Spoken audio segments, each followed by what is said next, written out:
April, a wisp of a girl with eyes that held the quiet wisdom of an old soul, drifted through her days like a forgotten feather.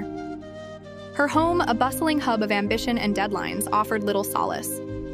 Sarah, her mother, navigated the corporate labyrinth with fierce determination, her phone a constant extension of her ear. David, her father, was equally consumed, his world a blur of early meetings and late-night calls. April's concerns, whispers of playground taunts and lunchtime loneliness, were swallowed by the din of their busy lives. Later, sweetie, or we'll talk tonight, promise, became familiar refrains, hollow echoes in the vast space of her unspoken anxieties. The school hallways, once a place of innocent chatter, transformed into a gauntlet. A trio of older girls, sharp-tongued and quick to mock, had singled April out. Their jeers chipped away at her fragile confidence, leaving her exposed and vulnerable. She tried to tell her parents, the words catching in her throat, only to be met with distracted nods and promises of future conversations that never materialized. The well of her resilience began to dry. One afternoon, as the sting of another verbal lashing lingered, April saw them, Chloe, the ringleader, and her two loyal shadows, leaning against the brick wall, laughing, seemingly invincible. A new kind of hunger stirred within April, a desperate yearning for the power they exuded.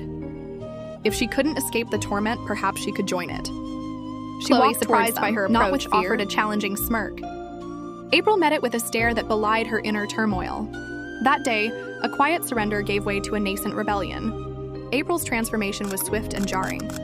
The timid girl who once clutched her books tight now strode with an almost insolent swagger. Her uniform, once pristine, became a canvas for subtle defiance, a loosened tie, a skirt hem rolled up too high.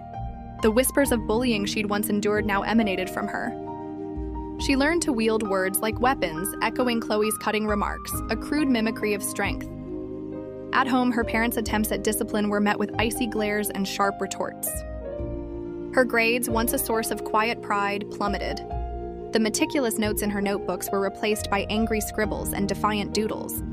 Sarah and David, caught in their whirlwind of professional obligations, watched in bewildered dismay as their sweet daughter slipped further and further away. Their pleas and punishments bounced off a newly constructed wall of teenage scorn.